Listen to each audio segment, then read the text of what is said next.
Hello students, welcome to my class. আজকে আমরা দশম শ্রেণীর গণিত প্রকাশ অধ্যায় 13, তো চ্যাপ্টারের নাম হচ্ছে ভেদ।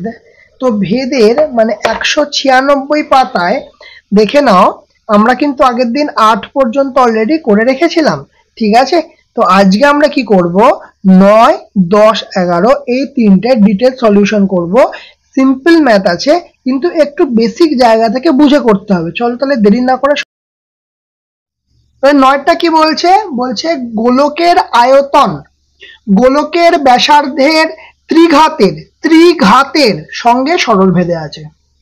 1.1 2 এবং 2.1 মিটার দৈর্ঘ্যের ব্যাস বিশিষ্ট তিনটি নিরেট গোলককে গলিয়ে একটা নিরেট গোলক বানানো হলো। নতুন গোলকের ব্যাসের দৈর্ঘ্য নির্ণয় করি।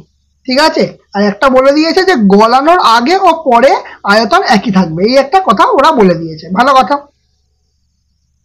তাহলে এটা আমরা কি করব, আমরা একটা কথা এখানে বলে দিয়েছে যে গোলকের আয়তন গোলকের ব্যাসের ত্রিঘাতের সঙ্গে সরল অনুপাতে আছে। তার মানে কি লিখবো, নয় তো কি লিখবো যে প্রশ্নানুসারে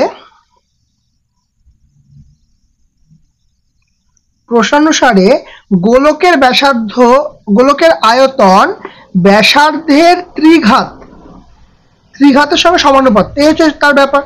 তাহলে ভি সমান হচ্ছে আয়তন আর আর সমান হচ্ছে গোলকের ব্যাসার্ধ। এটা লিখে নিতে হবে, গোলকের ব্যাসার্ধ। ঠিক আছে, এবার দেখো, এবার বলছে এখানে কি লিখবো, একটা সমান সমান আসবে, যেটা আমরা শিখেছিলাম কে আর কিউব। এখানে কি কে একটি অশূন্য ভেদ ধ্রুবক,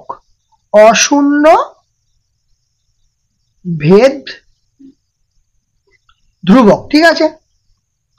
এবার দেখো তিনটে গোলকের ব্যাস ওরা দিয়ে দিয়েছে, তিনটি গোলকের ব্যাস ওরা দিয়ে দিয়েছে। কি না 1.1 মিটার, তারপরেরটা 2 মিটার, তারপরেরটা হচ্ছে 2.1 মিটার। ঠিক আছে, এটা প্রথম গোলক, এটা দ্বিতীয় গোলক, এটা তৃতীয় গোলক।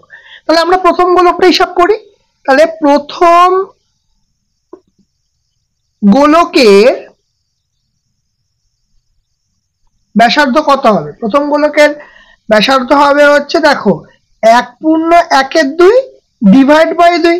তাহলে এটা কি লিখতে পারি, 2 একে 2 একে 3, 3/2, মানে আমরা কি লিখবো 3/2, আর 3/2 ভাগ 2, তাই তো? এটা কি 2 একে 2 একে 3, 3/2 ভাগ 2। তাহলে এটা কি ঘরে লিখবো, 3/2 গুণিত ভাগটাকে গুণ করলে 1/2 হয়ে যায়। তাহলে আমরা লিখবো 3/4 মিটার। ঠিক আছে, কোনো সমস্যা নেই এটুকুনি। এবার আয়তন আমরা কি জানি, ভি সমান সমান কে আর কিউব, এটা আমরা বার করেছি। তাহলে প্রথম গোলকের আয়তন কি হবে, প্রথম গোলকের আয়তন সমান সমান হচ্ছে কি, হচ্ছে ভি সমান কে আর কিউব। ঠিক আছে, তাহলে কি লিখবো, এখানে কে আর এর ভ্যালু কি আছে, এখানে 3/4। তাহলে এখানে কি লিখবো, 3/4 এর হোল কিউব। কি সমান সমান কি আসছে, কে ইন্টু 3 এর কিউব করলে হচ্ছে 27, আর 4 এর কিউব করলে হবে 64। তাহলে এটা ঘন মিটার। ঠিক আছে, আচ্ছা, তাহলে আমরা কি পেলাম, যে 27 কে বাই 64 ঘন মিটার। ঠিক আছে, বোঝা গেল।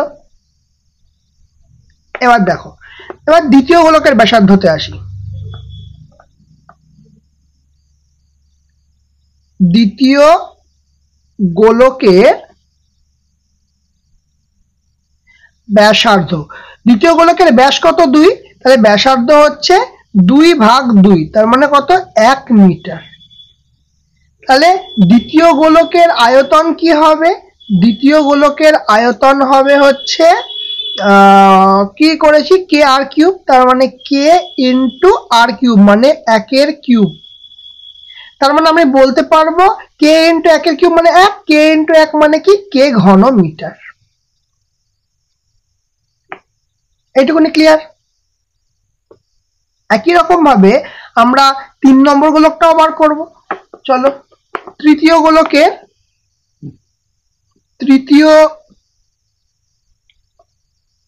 গোলকের ব্যাসার্ধ এরা অলরেডি দিয়ে দিয়েছে কত না 2.1/2 ব্যাস। তাহলে এর থেকে 2 ভাগ করব, তাহলে আমার ব্যাসার্ধ পেয়ে যাব, তাই তো?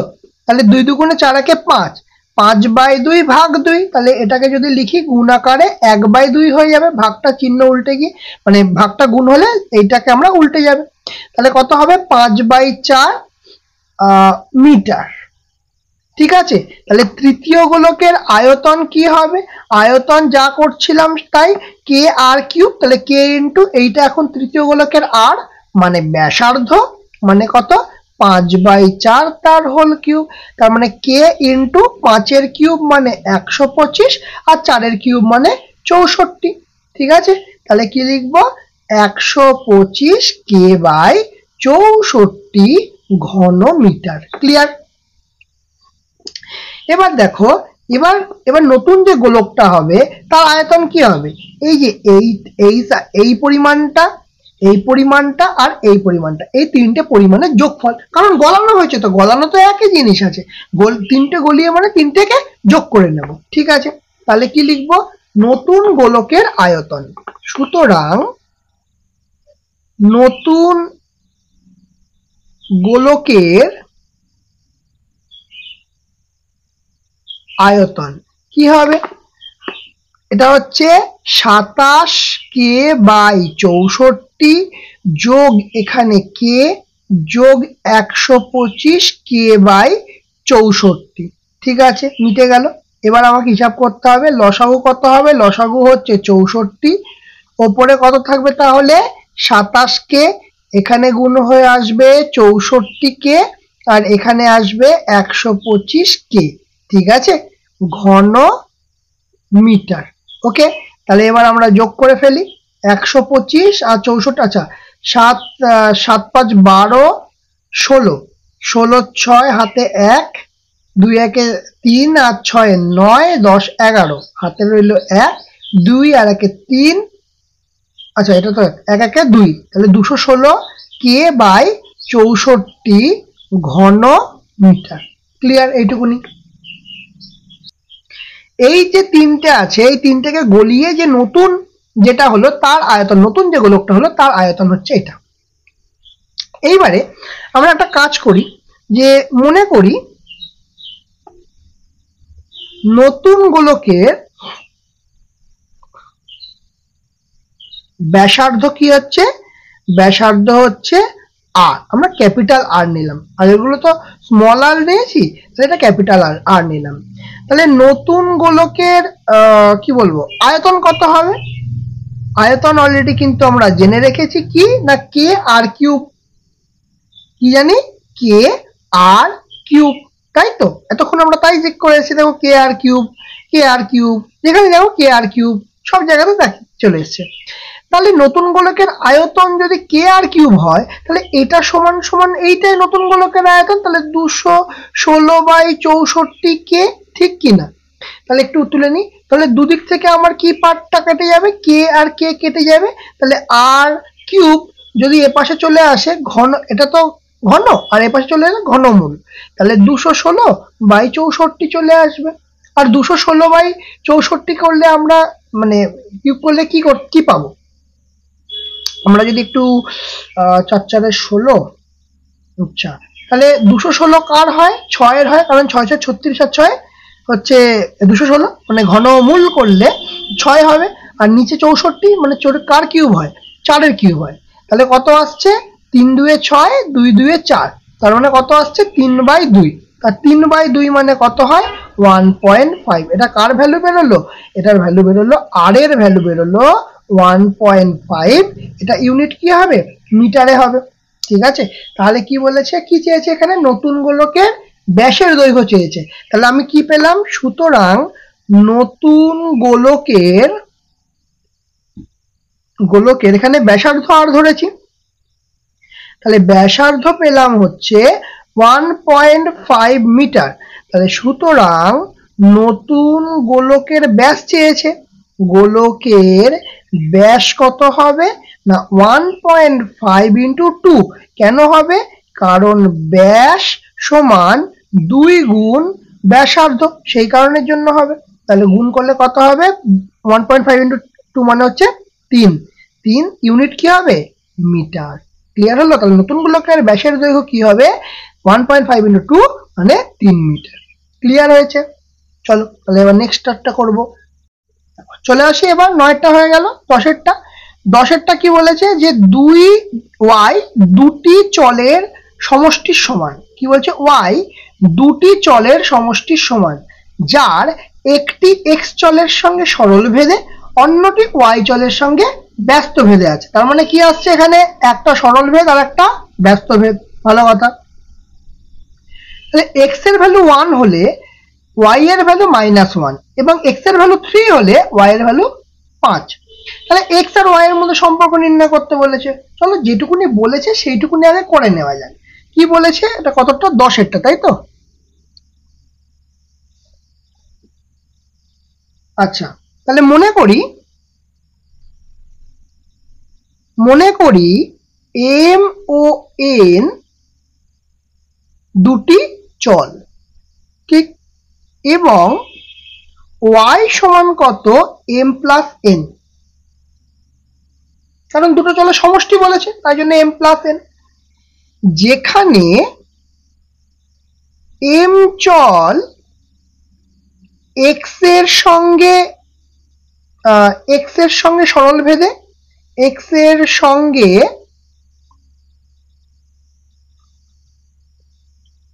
সরল ভেদে এবং y এর সঙ্গে কেমন আছে, এবং আচ্ছা, এবং অপর চল n সে কি আছে, y এর সঙ্গে x এর সঙ্গে ব্যস্ত ভেদে আছে, তাই তো? কি বলেছে একটু দেখে নি। হ্যাঁ, সরল ভেদে অন্য চল x এর সঙ্গে ব্যস্ত ভেদে, সবাই x এর সঙ্গে আছে। আচ্ছা, n x এর সঙ্গে ব্যস্ত ভেদে আছে, তাহলে এটাকে আমরা কি বলবো, যে m কিভাবে আছে, সরল ভেদে আছে। তাহলে এখানটা আমরা সঙ্গে সঙ্গে কি লিখতে পারবো, যে m সমান সমান k1 ইন্টু x, k1 একটি অশূন্য ভেদ ধ্রুবক, ঠিক আছে। আবার একটা ইনফরমেশন দিয়েছে যে n মানে দ্বিতীয়টা কি আছে, x এর সঙ্গে ব্যস্ত ভেদে আছে, তাহলে ভ্যারাইজাস 1/x। সুতরাং এখানে n এর ভ্যালু কি হবে, এখানে n এর ভ্যালু হচ্ছে k/x। k কি বলবো, আচ্ছা একটা দুটো আলাদা ধরে নি, k1 ধরে তাহলে এটা k2 ধরে নি, k2 একটি অশূন্য ভেদ ধ্রুবক, ঠিক আছে, অশূন্য ভেদ ধ্রুবক। তাহলে এটা তো আমরা যা লেখা লিখে ফেললাম। এইবারে একটা জিনিস খেয়াল করে দেখো, y বলেছে দুটো চলের সমষ্টি, y সমান সমান কি হচ্ছে, তাহলে m প্লাস n। তাহলে আমি m এর ভ্যালুটা যদি বসিয়ে দিই k1x, আর এই n এর ভ্যালুটা বসিয়ে দিই k2/x, তাহলে আমার একটা ইকুয়েশন পাবো। তাহলে ইকুয়েশনটাকে যদি আমাকে একটুখানি দেখতে হয়, তাহলে আমরা কি লিখবো, যে y সমান সমান, সুতরাং y সমান সমান m প্লাস n, ঠিক আছে, সমান সমান এইটা। তাহলে আমি এখান থেকে সরাসরি m প্লাস nটাকে বাদ দিয়ে লিখতে পারবো k1x প্লাস k2/x। এটা আমি 1 নম্বর সমীকরণ ধরে লিখে রাখলাম। এইবারে ওরা দুটো কথা বলে দিয়েছে। একটা বলেছে যে প্রথমটা যখন x সমান সমান 1 বসাচ্ছে তখন y সমান সমান -1, ঠিক আছে। তাহলে আমরা কি লিখবো, 1 নং সমীকরণে কি কি করলাম, x সমান সমান 1 আর y সমান সমান -1 বসিয়ে, ঠিক আছে। কি পাচ্ছি, ভ্যালুটা বসাই, y এর ভ্যালু কি আসছে k1 ইন্টু x এর ভ্যালু কত 1, তাই 1 বসালাম, প্লাস k2 x এর ভ্যালু কত, ওকে, আচ্ছা y এর ভ্যালু তো -1, তাহলে এখানে -1টা বসিয়ে দিই, তাহলে k2 বাই কত হবে, এখানে x আছে তার মানে 1 হবে। তাহলে আমি এখান থেকে বলতে পারবো যে k1 ইন্টু 1 মানে k1, k2 বাই 1 মানে k2, এই দুটো সমান কত, -1। এটা আমরা পেলাম 2 নম্বর সমীকরণ হলো। আরো একটা কথা, এটা কিন্তু এখনো ছেড়ে দেয়নি, এরা আরো বলেছে x এর ভ্যালু 3 আর y এর ভ্যালু 5 বসিয়েও দেখতে হবে। আবার করব কি, আমরা 1 নং সমীকরণে কি হচ্ছে, x এর ভ্যালু 3 আর y এর ভ্যালু 5 বসিয়ে কি করতে পারবো, দেখো এই যে এই ইকুয়েশনটায় বসাবো, এই 1 নম্বর ইকুয়েশনে বসাবো, y এর ভ্যালু কত বলে দিয়েছে, 5 বলে দিয়েছে, k1 ইন্টু x মানে কি 3 প্লাস k2 আর তলায় x আছে মানে বাই 3 হলো। তাহলে এখান থেকে আমরা কি করতে পারছি, 5 সমান সমান 3k1 প্লাস k2 বাই 3, এইরকম একটা হিসাব নিকাশ পাচ্ছি। আমি যদি এবার আমি লসাগু করি তাহলে কত আসছে, 5 সমান সমান 3 তিরিক্ষে 9k1 প্লাস k2 বাই 3, এটাকে যদি তাহলে সলভ করি তাহলে 9k1 প্লাস k2 সমান 3 5 কত, 3 5 15। এটা আমরা কত নম্বর সমীকরণ লিখব, 3 নম্বর সমীকরণ লিখব, ঠিক আছে। এবার একটা কাজ করব, কি কাজ করব না, এই 3 নম্বর সমীকরণ থেকে এই যে 2 নম্বর সমীকরণটা আছে সেটাকে বিয়োগ করে দেব। কেন করব, কারণ আমার ভ্যালুগুলো দরকার, আমি ভ্যালুটা কোথা থেকে পাবো, এখান থেকে k2 আর k2 কেটে যাচ্ছে, এখান থেকে 8k1 পেয়ে যাচ্ছি, তাহলে k1 এর ভ্যালু আমরা পুট করতে পারবো। তাহলে কি লিখবো, 3 নং সমীকরণ থেকে 2 নং সমীকরণ বিয়োগ করে পাই,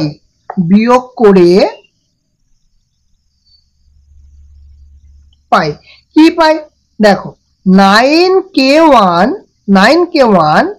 প্লাস k2, এখান থেকে বিয়োগ করব কত, k1 প্লাস k2, কি করব k1 প্লাস k2, তাহলে কত আসছে 15 মাইনাস, আর এখানে কত আছে -1, তাহলে কি আসছে এখানে, পরের লাইনে 9k1 প্লাস k2, এখানে -k1 প্লাসে মাইনাসে -k2 সমান 15, মাইনাসে মাইনাসে প্লাস 1, তাহলে এখান থেকে k2 আর k2 কেটে যাচ্ছে, তাহলে কে পড়ে রয়েছে 9k1 মাইনাস k1, তার মানে কে পড়ে যাচ্ছে 8k1, 8k1 সমান কত পেলাম, এখানে 15 প্লাস 1 মানে 16, তাহলে k1 এর ভ্যালু কত আসছে 16/8, কত আসছে 2, তাহলে 16/8 মানে 2, তাহলে সুতরাং k1 এর ভ্যালু কত আসছে, k1 এর ভ্যালু আসছে 2।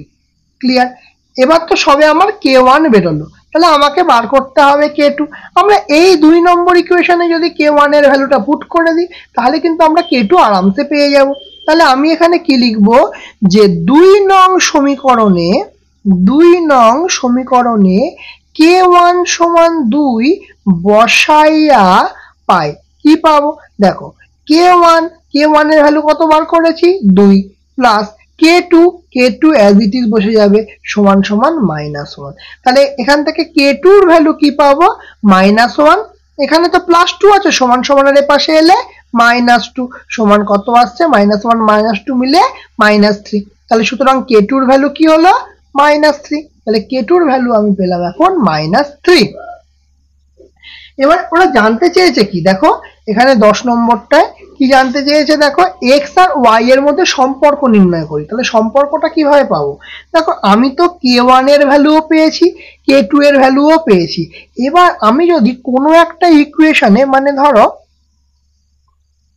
কোথায় বসানো যায়, 1 নম্বরে বসিয়ে দিই, এখানে k1 আর k2 আছে, ভ্যালু বসিয়ে দিই, তাহলে y এর ভ্যালু কি আসছে k1 মানে কত 2 ইন্টু এক্স প্লাস k2 মানে হচ্ছে -3 আর তলায় কি আছে বাই এক্স হবে, তাহলে এক্স তলায় বাই, তাহলে এটাকে যদি আমি সলভ করি তাহলে হচ্ছে 2x প্লাসে মাইনাসে -3/x।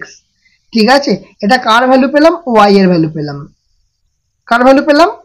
y সমান সমান একটা ভ্যালু পেলাম। তাহলে এর মধ্যে সম্পর্ক বার করতে দিয়েছি, তাহলে সুতরাং কি লিখবো? y সমান সমান 2x - 3/x। এটাই আমাদের ইকুয়েশন, কারণ x আর y এর মধ্যে সম্পর্ক আমরা এখান থেকেই পেয়ে গেলাম। সুতরাং কি লিখবো? x ও y এর মধ্যে সম্পর্কটি হলো কত না y সমান সমান 2x - 3/x। এইটি হলো আমাদের x আর y এর মধ্যে সম্পর্ক। সিম্পল, বোঝা গেল? ওকে, চলো নেক্সট 11টা করা যাক। 11টা কি বলছে যে a ভ্যারাইজাস b ভ্যারাইজাস c হলে দেখায় যে a cube b cube plus b cube c cube plus c cube a cube ভ্যারাইজাস a b c ব্র্যাকেটের মধ্যে a cube plus b cube plus c cube. এই তো বলেছে। তাহলে এখানে কি কি শর্ত দিয়েছে আমাকে বলে দিয়েছে না a ভ্যারাইজাস b। তাহলে a ভ্যারাইজাস b বললে আমরা সঙ্গে সঙ্গে বলবো a সমান সমান kb, সরি, সুতরাং a সমান সমান kb বা অন্য কিছু ধরে নিলাম, m ধরে নিলাম, কারণ তিনটে আছে তো, mb, যেখানে যেখানে m একটি অশূন্য ভেদ ধ্রুবক। ঠিক আছে, ক্লিয়ার। আবার আর একটা কি বলে দিয়েছে ওরা যে বি ভ্যারাইজাস সি। তাহলে সঙ্গে সঙ্গে আমরা বলবো বি সমান সমান এন সি, যেখানে এন কি? যেখানে এন একটি অশূন্য ভেদ ধ্রুবক। ঠিক আছে, আর একটা কি বলেছে? একটা দুটো কন্ডিশনে দিয়েছে আমাদের। এক মিনিট দেখিয়ে দিই এখানে। হ্যাঁ, দুটো কন্ডিশনে দিয়েছে। তাহলে দুটো কন্ডিশন যখন দিয়েছে তখন আমরা একটা কাজ করতে পারি। দেখো এখানে তো এম বি আসছে আর এখানে আমরা বি এর একটা ভ্যালু অলরেডি পেয়ে গেছি। ভালো করে দেখো, এ সমান সমান এম বি আর এখানে বি সমান সমান একটা ভ্যালু পেয়ে গেছি। এই যে বি এর ভ্যালুটা এন সি, সেটা যদি আমরা এখানে পুট করে দিই তাহলে আমরা কিছু একটা অ্যাডভান্টেজ তো পাবো। এখানটা করি। সুতরাং এ সমান সমান কি? এম বি, আর বি এর জায়গায় কি বসাবো? এন সি বসাবো, কারণ বি সমান সমান এন সি। বি এর ভ্যালু বি এর জায়গায় কি বসাবো? N C. তাহলে এখানে গুণ করলে কত হচ্ছে? সুতরাং এ সমান সমান হবে এম এন সি। ঠিক, এবার এর ভ্যালু যদি এম এন সি পেলাম আর বি এর ভ্যালু পেলাম কত? N C. তাহলে এই দুটো ভ্যালু যদি এখন এম বি আমি কিন্তু বসাবো না, কারণ আমি ওই ফরম্যাটটা চেঞ্জ করে আমরা সি এর ফরম্যাটে চলে এসেছি, বি এর ফরম্যাটে আর নেই। ঠিক আছে, তাহলে এবার কি করব? এবার যেটা দিয়েছে সেখানে আমরা পুট করে দিই। কি বলেছে? A cube B cube plus B cube C cube plus C cube A cube by ABC A cube plus B cube plus C cube.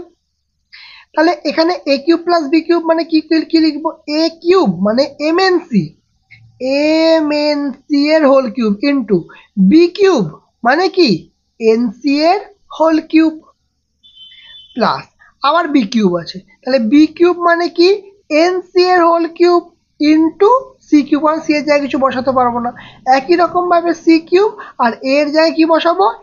M N C এর হোল কিউব ডিভাইড বাই কি আসছে? Divide by আসছে ABC. তাহলে এবিসির জায়গায় আমরা কি বসাবো? এর জায়গায় বসাবো এম এন সি, বি এর জায়গায় বসাবো হচ্ছে এন সি, আর সি এর জায়গায় বসাবো হচ্ছে সি। তারপরে ভেতরে কি আছে? এ আছে, তাহলে এ আছে মানে কি? M N C. তাহলে M cube N cube C cube, এই জায়গাটা বসতে পারবো। আচ্ছা, আমি একবারে লিখে দিই, তাহলে নাহলে বুঝতে সমস্যা হবে। এম এন সির হোল কিউব প্লাস, আচ্ছা তাহলে এম এন সির হোল কিউব হল, তারপর বি কিউব মানে কি? এন সির হোল কিউব প্লাস তারপরে কি আছে সি কিউব, তাহলে C cube as it is বসে গেল। এই দুটো কিন্তু নয়, কারণ এক পরের লাইনে স্টেপ জাম্প হয়ে যাবে, না বুঝতে পারলে সেই জন্য আবার রিপিট করলাম। আচ্ছা, তাহলে এইটাকে আমরা যদি কিউব করি তাহলে কি হবে, এখানে M cube N cube C cube, কি হবে M cube N cube C cube into N cube C to the power 6 plus, তারপরে ওপরে কি আসছে এন কিউব সি কিউব আর সি কিউব, তার মানে এন কিউব থাকলো আর সি কিউব করে C to the power 6 plus এখানে কি হচ্ছে এম কিউব লিখে দিই, এন কিউব লিখে দিই, তাহলে এম কিউব এন কিউব আর সি কিউব আর এখানে সি কিউব, তাহলে 3 আর 3 6, তাহলে 3 আর 3 6, ক্লিয়ার। আর নিচেরটা দেখি এবার, নিচেরটা দেখো এম একটাই আছে, তাহলে আমি লিখবো শুধু এম, এন দুটো আছে তাহলে লিখবো এন স্কোয়ার, সি কটা আছে 3টে আছে, তাই জন্য কি লিখবো এখানে, এখানে সি 3টে আছে মানে সি কিউব। আচ্ছা এটা এম কেন, এটা তো এন হবে, এন কিউব, ঠিক আছে। আচ্ছা, আর এর মধ্যে কি আসছে তাহলে M cube N cube C cube plus N cube C cube plus C cube. এইরকম আমার হিসাব নিকাশ এখনো পর্যন্ত এলো। এবার দেখা যাক ওপরে কি আসছে হিসাব। ওপরে আসছে এম কিউব, এখানে এন টু দি পাওয়ার 6 আর সি টু দি পাওয়ার 3 আর 3 3 3 6। আচ্ছা এখানে কত ছিল, এক মিনিট, 3 ছিল তো, এটা 3 3, তাহলে 3 3 6 plus N cube C to the power 6 plus M cube N cube C to the power 6 by কি আসছে এখানে, এখান থেকে আসছে হচ্ছে আমাদের M N square C cube. এবার এই 3টে থেকে কমন যাবে, দেখো কি কমন যাচ্ছে, সি কিউব কমন যাচ্ছে, তাহলে কি আসছে M cube, C cube common গেলে M cube N cube plus C cube common গেলে এন কিউব প্লাস 1, তাহলে এইরকম থাকছে। আবার ওপরের পোর্শন থেকেও আমাকে কিছু হিসাব নিকাশ করে কমন নিতে হবে। দেখো এখানে এম নেই, এখানে কোথাও কিন্তু এম নেই, তাহলে এখানে আমি কি কমন নেব দেখি, এন আছে, এন সব কটাই আছে, তাহলে সবচেয়ে বেশি কি কমন যাবে, এন কিউব কমন যাবে, সবচেয়ে বেশি কেউ এন কিউব কমন যাবে। আর দেখো সি টু দি পাওয়ার 6 তিনটেতেই আছে, তাহলে C to the power 6 common যাবে, তাহলে কে পড়ে থাকবে M cube plus 1 plus C cube common গেলে এম কিউব এন কিউব, ঠিক আছে। তাহলে এবার কি করা যাবে, ডিভাইড বাই কি পোর্শন থাকছে আমাদের, M N square C cube, তাহলে M cube N cube plus N cube plus 1, এরকম একটা পোর্শন পড়ে থাকছে। এবার কাটাকুটি করলে এখানে C to the power cube, এখানে কাটাকুটি বললে এন, এই পড়ে আছে, তাহলে এটা সমান সমান কি লিখতে পারবো, এটা সমান সমান লিখতে পারবো এন, আচ্ছা এখানে C to the power cube আর C to the power cube তাহলে মানে তো সি টু দি পাওয়ার 6 হয়ে যাচ্ছে, তাহলে সি টু দি পাওয়ার 6 কেটে যাচ্ছে, তাহলে কি পড়ে থাকছে এন বাই এম, ওপরে থাকছে M cube plus 1 M cube N cube, আর নিচে কি পড়ে থাকছে, নিচে পড়ে থাকছে হচ্ছে M cube N cube plus 1। তাহলে এই যে পুরো যে ব্যাপার স্যাপার হলো, দেখো এখানে একটু নামিয়ে নি, এখানে কিন্তু এর কোনো প্রোডাক্ট নেই, বি এর কোনো প্রোডাক্ট নেই, সি আর এখানে শুধু তার মানে কার প্রোডাক্ট কার হিসাব আছে, আর সি এরও কোনো প্রোডাক্ট নেই, তার মানে কার আছে দেখো এন এম, তারপর এইটা হচ্ছে এম কিউব মানে প্লাস, আচ্ছা এখানে একটা প্লাস আসবে, এখানে এন আছে এম আছে 1 আছে এম কিউব এন কিউব আছে, নিচে কি আছে এম আছে এম কিউব এন কিউব আছে এন কিউব আছে 1 আছে, তার মানে এখানে যা আমরা দেখতে পাচ্ছি, কি বললাম, এখানে যা আমরা দেখতে পাচ্ছি সেইটা কিন্তু সবটাই ধ্রুবক সংখ্যা। কেন ধ্রুবক, দেখো একটা জিনিস খেয়াল করে, যখন আমরা এই ভ্যারাইজাস চিহ্নটা উঠিয়েছি কি এনেছি এম, এখানে কি লিখেছি এম একটা ধ্রুবক, যখন ভ্যারাইজাস চিহ্ন এনেছি এখানে কি এনেছি এন, কি লিখেছি এখানে এন একটা ধ্রুবক, তাহলে এখানে আমি যেটুকুনি মানে পাচ্ছি, যেটুকুনি আমরা ডেটা পাচ্ছি সেখান থেকে আমরা বলতে পারছি যে এখানে এন আছে, এম আছে, এখানকার পুরোটা এন দিয়ে ভ্যালু আছে, তাহলে এবিসির কোনো পার্ট নেই, তাহলে এই পার্টটা আমরা বলতে পারবো কিন্তু ধ্রুবক। এই পার্টটা আমরা অবশ্যই কি বলতে পারবো, ধ্রুবক বলতে পারবো। তাহলে এই পার্টটা যদি ধ্রুবক হয় তাহলে আমি বলতে পারবো এই যে পার্টটা যেটা দিয়ে আমি ইকুয়েশন শুরু করেছিলাম এই পার্টটাও ধ্রুবক। তাহলে আমরা কি লিখতে পারবো, যে কি লিখবো এখানে, সুতরাং A cube B cube plus B cube C cube plus C cube A cube by A B C A cube plus B cube plus C cube, এই পুরো পার্টটা কি হয়ে গেল, এই পুরো পার্টটা ধ্রুবক হয়ে গেল। তাহলে যখনই ধ্রুবক হবে তখনই আমার এই পার্টটা এই পাশে নিয়ে গিয়ে কি করব, ভ্যারাইজাস নিয়ে যেতে হবে। তাহলে সেটা আমরা জানি, সুতরাং A cube B cube plus B cube C cube plus C cube A cube, আর এই পার্টটা চলে যাবে এই পাশে, ধ্রুবক বলে ভ্যারাইজাস হয়ে যাবে, হয়ে কি হবে এবিসি, আর এখানে হবে A cube plus B cube plus C cube. তাহলে এটাই তো আমাকে প্রমাণ করতে দিয়েছে, তাহলে হচ্ছে প্রমাণিত। ক্লিয়ার, বোঝা গেল? তাহলে আমাদের আজকে 196 পাতার দেখো 8, 9, 10 ডিটেল সলিউশন কিন্তু আমাদের হয়ে গেল। ঠিক আছে, আচ্ছা 9, 10, 11 ডিটেল সলিউশন হয়ে গেল। তাহলে বলো আজকের ক্লাসটা কেমন লাগলো? যদি ভালো লেগে থাকে অবশ্যই লাইক করবে, কমেন্ট করবে, শেয়ার করবে। যারা চ্যানেলটাতে নতুন আছে তারা অবশ্যই সাবস্ক্রাইব করে দেবে, পাশে থাকা বেল আইকনটা অবশ্যই ক্লিক করে দেবে। আজকের মতো আমাদের ক্লাস এখানেই শেষ।